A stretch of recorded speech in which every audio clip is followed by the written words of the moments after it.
Have you ever tried a diet? Have you fallen off that diet? Have you beaten yourself up about it? If you have, comment yes below and stick around for my top 5 tips on how to get back on the wagon once you fall off.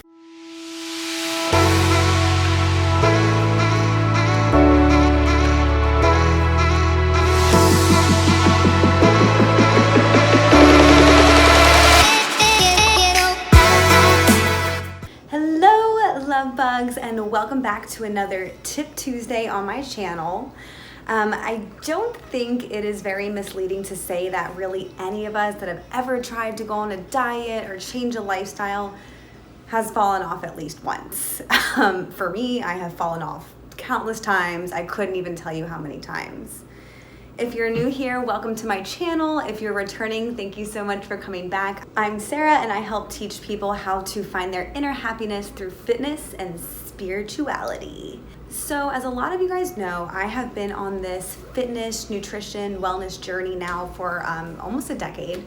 And at this point, I know that I'm very committed to this lifestyle. I know that every time I fall off, I'm gonna get back on. And it's something I don't even worry about anymore. It's something that I just know that I'm committed to this lifestyle. So because of that, and because I've gone through so much trial and error over the last 9 or so years, that I don't even consider it falling off anymore. I just consider it part of the lifestyle.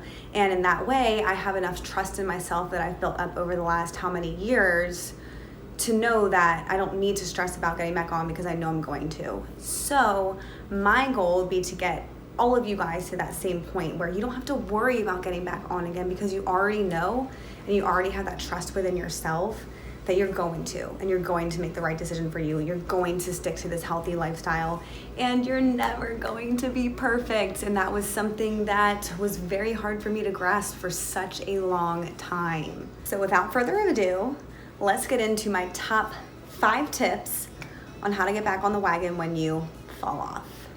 My first tip is probably always going to be the same when it comes to wellness, fitness, nutrition, feeling good, and that is drinking water. Seriously, the most simple thing, it's free, it is literally the easiest thing you can do to help get yourself back on track. I would say to shoot for a minimum of 100 ounces. It's obviously going to vary depending on your size, your height, your weight, everything like that. But shoot for a minimum of 100 ounces. Really shoot for a gallon. I think a gallon is probably a better place to be. And what that water is going to do is 2 things. It's going to fill you up, keep you full so you're not continuing to eat, whatever bad, unhealthy foods that you were.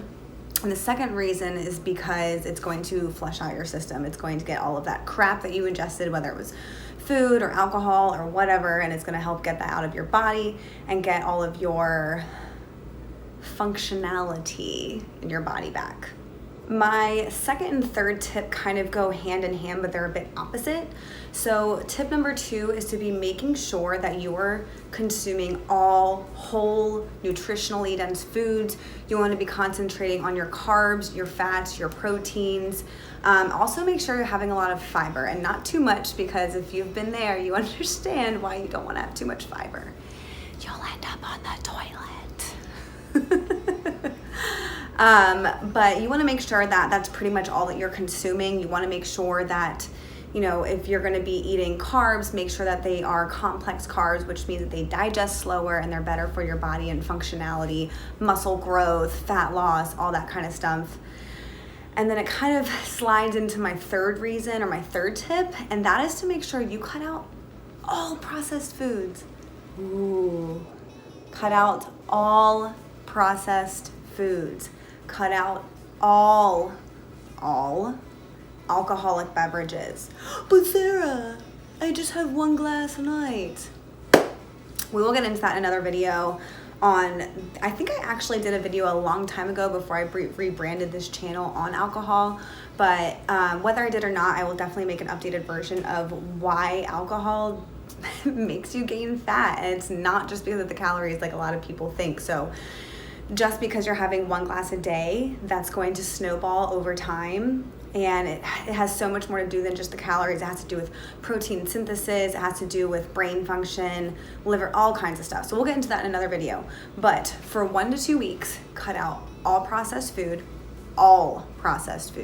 and cut out all alcohol. And just doing that alone with your water, I swear you will see such a drastic difference. You can do a week or two. Like, don't kid yourself and say, oh, I can't do that. Like, don't bullshit yourself. Believe in yourself, have trust in yourself, take it day by day. Think about how quickly a week or 2 weeks goes by. You can do it, I promise. Comment below, say, I can do this. I can do this. I don't need processed food. I don't need alcohol. 1 to 2 weeks is nothing. Do I have it in your head yet? Okay, so my 4th tip is to work out. Work out even when you're eating bad, because I know they kind of go hand in hand, where if like you're eating bad, you're like, oh, what's the point of going to the gym? Or if you're eating really well, you're like, yeah, I'm going to the gym, and it's kind of like an all or nothing mentality. But what will happen is if you go to the gym and lift weights, I'm not saying go to the gym and do cardio for an hour, go to the gym, do some resistance training, take a class, whatever, and put those calories to use. Not only will you start using those calories that you ate that were, unhealthy to help build muscle, but you'll also still feel better about yourself and you'll be more committed. So no matter what, if you're eating healthy or unhealthy, you'll feel better about yourself. Stay committed to the gym. Just because you fall off the nutritional wagon doesn't mean you need to fall off the workout wagon as well. So just like, stop bullshitting yourself. Like I said, just commit to yourself. No one's gonna do it for you. And if you're upset with yourself, then you're the only one that can fix it anyway. So there's a little tough love for you, but I still love you. I still love you. I say it like this because I care, and I've been there, and I understand. You can do it. And my last tip, my 5th and final tip to get back on the wagon once you've fallen off your diet is fasting. Fasting is so freaking incredible. I've been fasting now for a year and a half, maybe, almost a year and a half. And there's kind of 2 different ways I do it. There's so many different methods out there. I actually have another video that I'll be coming out with very shortly that explains fasting more into detail. But the 2 aspects of it that I want to cover today in this video is the 16/8 split and a longer fasting period. So typically, I always fast. I always do like a 16/8 split or a 18/6 split, which basically means I eat for 6 to 8 hours and I fast 16 to 18 hours. So that is amazing for getting back on track. I promise. Like it's weird at first, but you do get used to it. For me personally, it took my body about, I'd say like a month to get used to doing the intermittent fasting. And then the second part of the fasting is to do a longer fast, which is what I personally tend to do once I have like a week or a weekend of binging, which I just did. So what I will do then is do a longer fast. Now, it depends on you and your specific mentality about it and your experience, but if you're a beginner, if you've never fasted before, I wouldn't necessarily suggest to jump into a longer 24, 36, 48-hour fast. I would say just start getting your body used to fasting, do a 16/8-hour split, and kind of work your way up to it. I do a full, it's typically about 40 hours fast about once a month, sometimes twice, but usually around once a month. And what I'll do is it's typically a Monday where I'll fast. Sunday night I'll eat, whatever. It's usually the end of my unhealthy binge type, whatever. I'll eat until whatever time at night, 9, 10 o'clock at night. I will go to sleep. I will wake up Monday. I will not eat anything all day, just drink water, black coffee, sometimes pre-workout, which some people say that will break your fast, some people don't. I don't really know. I'm gonna use it anyway. And then go through the whole day, not eat. You'll be surprised how much time you save and how much other things you can get done. And then usually I start to get pretty hungry around the 24-hour mark, so at like, that 9 to 10 o'clock at night on Monday. But then it's like, okay, Sarah, well, I'll just go to sleep and wake up, and then essentially I'll wake up the next morning and then go until about lunchtime and eat whenever I'm ready to. I really hope these 5 tips helped you. These are what I do every single time I go a weekend or a week or whatever, however long, not eating well. It's what I do after the holidays. It's literally, I do all 5 of these steps every single time. If you do anything else, drop it in the comments below. I love learning about this stuff. I would love to have us all share, together and do this together on, what you guys do to get back on the wagon. Like, is there anything that I didn't mention that you guys find very helpful? Let me know. Drop it in the comments below.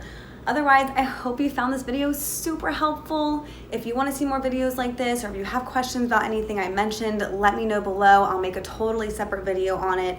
I am here to make content for you guys, things that you want to know, things that you have questions about and that you need. This channel is not about me. It's about me helping you. So let me know below. I love you guys so much. And remember, be limitlessly yourself.